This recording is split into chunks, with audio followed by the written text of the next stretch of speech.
Something changed between men and women, and no one wants to admit it. There was a time when love felt like a shared effort. A man brought strength, direction, and protection. A woman brought warmth, grace, and loyalty. Together, they built something sacred. A partnership that wasn't perfect, but it was balanced. Then the world started whispering a new message. You don't need him. And at the same time, it told men, you're never enough. That's where the fracture began.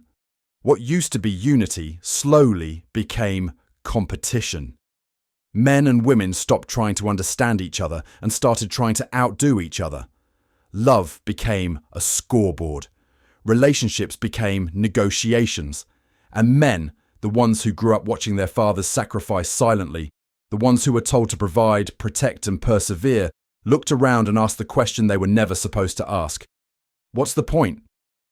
Because somewhere along the way, being a man stopped being respected and started being expected. He's told to open doors, pay for dates, lead with confidence, but do it quietly, humbly, without any recognition. Because if he mentions it, he's seeking validation. If he struggles, he's not masculine enough. Men were told to adapt, to be softer, more sensitive, more emotionally aware, and many did. But then they discovered that vulnerability doesn't always earn empathy. Sometimes it earns contempt. Sometimes the same women who ask for emotional men lose attraction the moment they meet one. That's the silent frustration no one talks about, because modern expectations sound good on paper. Equality, empowerment, partnership. But in practice, they've become confusion, competition, and resentment.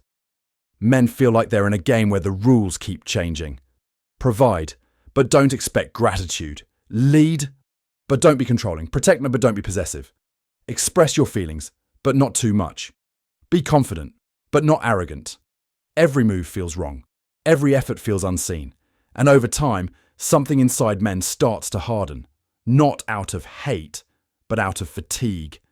They stop chasing connection because connection feels like work. They stop opening up because honesty gets weaponized. They stop trying to prove their worth because they realize no one's keeping score fairly. This is the shift, the quiet rebellion happening in the hearts of modern men. Not a rebellion against women, a rebellion against the feeling of never being enough. Because when effort goes unnoticed, it turns into indifference. And indifference, once it takes root, is almost impossible to reverse. The tragedy isn't that men stopped caring. It's that they cared too much for too long and got nothing but silence in return. Modern love looks effortless from the outside. Couples smiling for photos, matching vacations, hashtags that say power couple. But behind closed doors, something heavier lingers. For men, love no longer feels like partnership. It feels like performance. Every move is judged. Every gesture measured. Every mistake magnified. And what used to be simple, providing, protecting, being dependable, has become invisible. Because somewhere along the way, the things men naturally offer stopped being valued and started being expected. He's supposed to pay, supposed to plan, supposed to protect. And if he doesn't, he's not a real man. But when he does, no one says thank you. No one even notices. Because now it's bare minimum. This is the weight modern men carry, to do everything right and still feel like it's not enough. He can work 60 hours a week, surprise her with flowers, listen to her problems, and still be told he's emotionally unavailable. He can love deeply, but not express it the right way. He can try to lead, but be told that leadership is controlling. He can stay quiet to avoid conflict, but then get called distant. No matter what he does, someone tells him it's wrong. That's the part no one sees. The silent fatigue behind the smiles. The man who looks calm, but feels empty. Because love, for many men, has turned into labour, not shared, but expected. He's not chasing intimacy anymore.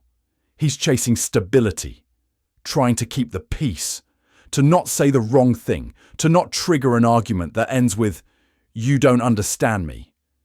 But who's trying to understand him? No one asks what he feels. No one notices when he's quiet for too long. Because men aren't allowed to break down. They're supposed to man up. He can't talk to his friends about it, because vulnerability is still seen as weakness. He can't talk to his partner because honesty risks being used against him later, so he carries it alone. And the cruel irony is, that silence becomes the reason she leaves. He's distant, she says. He's cold. But what she doesn't see is that his silence isn't neglect. It's survival. Because when effort goes unappreciated long enough, a man doesn't explode. He shuts down. Not because he stopped loving her, but because love turned into something he no longer recognizes. That's the weight of modern love, trying to hold everything together in a world that keeps telling men they're the reason it's falling apart. Everyone says they want equality, partnership, balance, a love where both sides give, both sides grow. It sounds noble, progressive, fair. But in practice, something else entirely is happening. Because modern equality in relationships was never about sharing the load. It became about shifting it. Men were told to soften, to be more emotional, more empathetic, more expressive. Women were told to harden, to be more independent, more assertive, more ambitious. And somewhere in that exchange, the polarity that once made love magnetic turned into static. The truth is, most men aren't afraid of equality. They're tired of selective equality. They're told, we're partners, but only until the bill arrives, until the car breaks down, until it's time to make the hard decision. Then suddenly, equality disappears, and the weight shifts back to him, the provider, the protector, the steady one. He's expected to carry tradition while pretending tradition doesn't exist. And when he hesitates, when he questions the double standard, he's labelled insecure, fragile, or toxic. But how do you build a fair partnership when one side wants freedom and the other side wants stability? From the same person. How do you stay strong when every expression of masculinity is seen as a threat instead of a gift? Men adapted. They became careful with their words, measured with their emotions, calculated with their energy. But that caution killed connection. Because love doesn't grow in fear. And that's what modern men are living in now. The fear of saying the wrong thing, doing the wrong thing, being the wrong man. The myth of equality taught everyone that sameness equals fairness. But sameness isn't balance, it's erasure. Men and women were never meant to be identical. They were meant to complement, to fill the spaces the other can't, to give where the other bends, to grow together, not compete for position. But competition is what love became. Who gives more? Who needs less? Who has the upper hand? And in that struggle, the essence of partnership, mutual respect, gratitude, and trust was lost. So men step back, not because they hate women, but because they're tired of fighting in a game where the rules keep changing and the scoreboard is invisible. They stopped chasing equality and started chasing peace.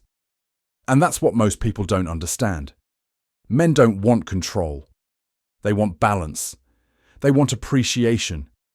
They want a place where giving doesn't feel like losing. Because equality was never supposed to mean competition. It was supposed to mean connection. And until both sides remember that, no one's winning. Modern love doesn't live in the real world anymore. It lives on screens. Imperfectly framed photos, curated captions, and moments edited to look effortless. Everyone's chasing connection, but no one's actually connecting. Because now, love has become performance. A show for strangers. A highlight reel of affection, Not intimacy, imagery. And this, more than anything, is what's breaking men. He's not competing with other men anymore. He's competing with attention itself. With the constant stream of validation that never sleeps. The likes, the comments, the "you're so beautiful" from men she doesn't even know. In the past, a woman's world was small, a handful of people who truly knew her. Now, she lives under a spotlight that never turns off. And for the first time in history, the average woman receives more admiration in a week than her great-grandmother did in a lifetime. But that admiration comes at a cost. Because it's not real. It's not earned. It's endless. Empty applause that feeds the ego while starving the soul. And the men watching it happen, they feel the shift.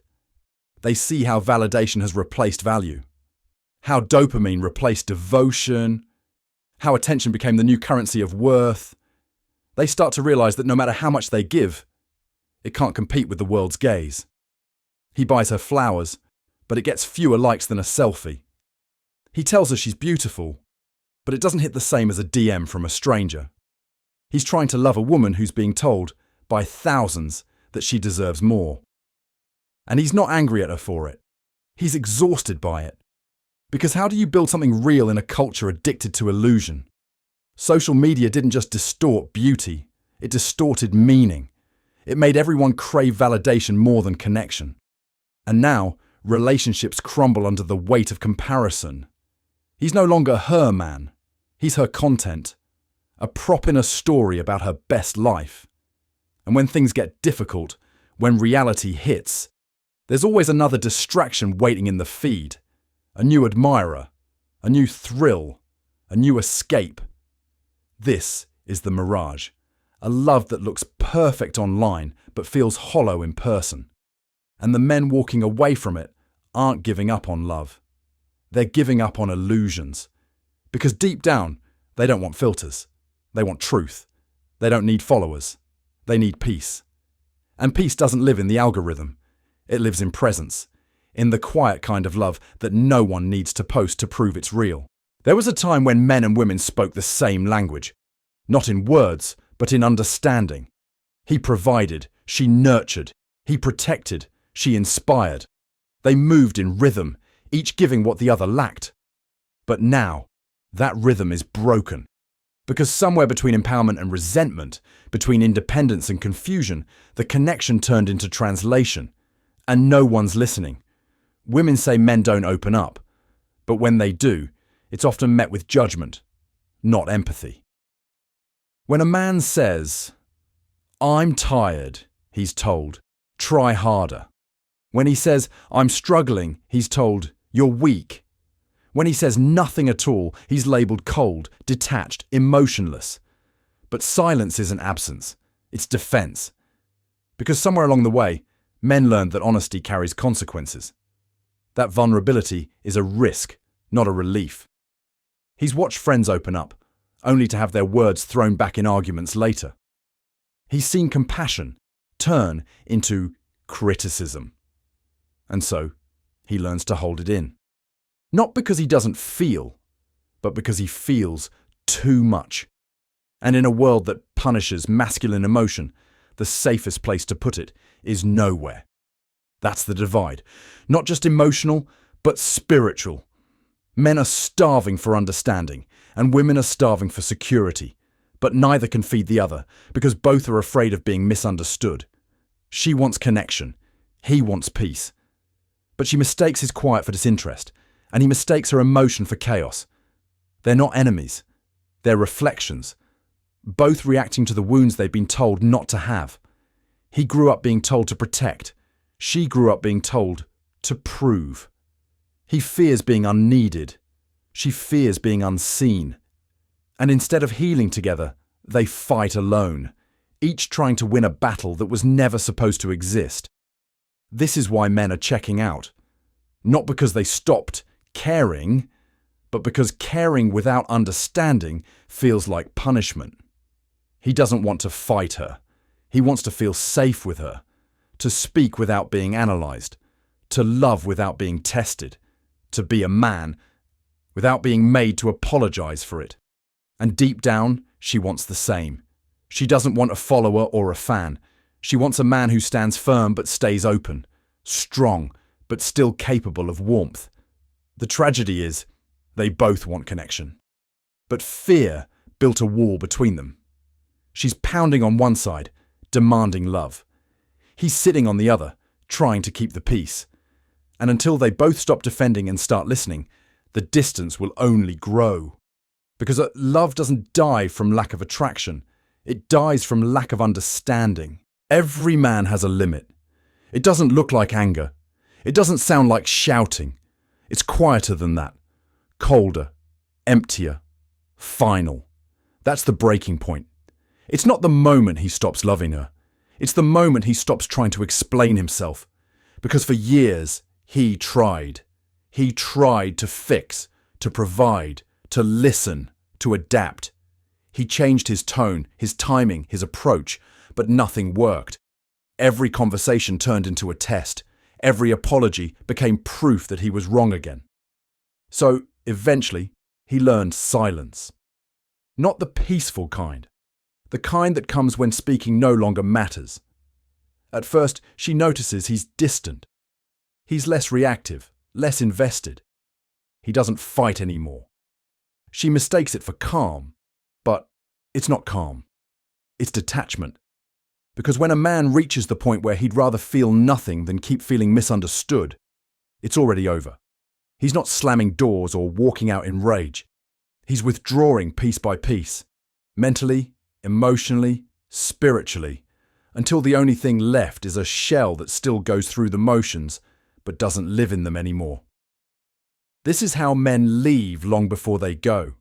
They stop arguing because the outcome is always the same. They stop planning because hope feels like humiliation. They stop reaching because rejection isn't worth the effort anymore. And the saddest part, no one notices until he's gone, because his breaking point doesn't come with warning signs. It's disguised as composure. He'll still go to work. He'll still show up. He'll still say, "I'm fine." But inside, he's already packing his piece and moving on. By the time he actually leaves, he's not emotional anymore. He's empty. And that emptiness, that quiet indifference, is the final form of heartbreak. He's not angry at her. He's not bitter at the world. He's just done. Done proving himself. Done explaining his worth. Done trying to meet expectations that keep shifting like sand beneath his feet. And that's what society doesn't understand about men. They don't explode. They erode. They fade away quietly, their hearts turning to stone under the weight of being unseen. He doesn't need pity. He doesn't need fixing. He needs peace. And when he realizes peace exists only outside the relationship that drains him, he walks away, not to escape her, but to find himself again. That's the real breaking point, when a man finally chooses solitude over misunderstanding. Not because he stopped caring about love, but because he finally realized that love shouldn't feel like survival. After the noise fades, after the anger settles, after the exhaustion finally gives way to stillness, something unexpected happens. He starts to remember himself. Not the version the world demanded, not the role he was told to play, but the man underneath it all. The one who wanted to love, not fight. To lead, not control.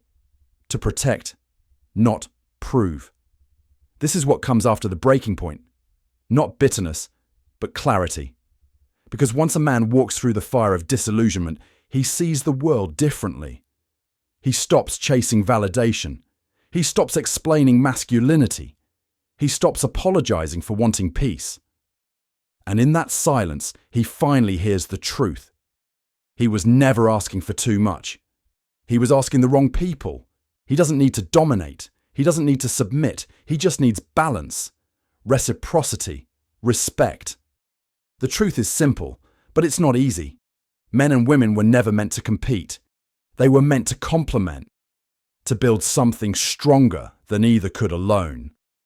But that can't happen when both sides are too busy defending themselves to understand each other. So he lets go. Not of love, but of illusion. the illusion that he must earn it through exhaustion or buy it through sacrifice. He learns that love isn't meant to drain him, it's meant to fuel him. And as that truth settles in, something softens inside him again. The guard that once protected his heart starts to open, not recklessly, but wisely. He no longer wants to impress anyone. He wants to feel something real. He wants the kind of connection that doesn't need to be posted, measured, or explained. A woman who respects his silence as much as his speech, who values his peace as much as his passion, who sees him, not for what he gives, but for who he is when he stops trying to earn her love. That's the truth most men come back to. They don't want perfection. They want peace. They don't want a follower. They want a partner. They don't want a mirror of their strength. They want a balance to it. And when he finally finds that, not outside, but within himself first, he becomes the kind of man who no longer needs to be understood to be content, because he understands himself. That's where real love begins again. In truth, in balance, in peace. Not in the endless performance of modern expectations, but in the timeless rhythm of two people who no longer need to prove anything to anyone, including each other.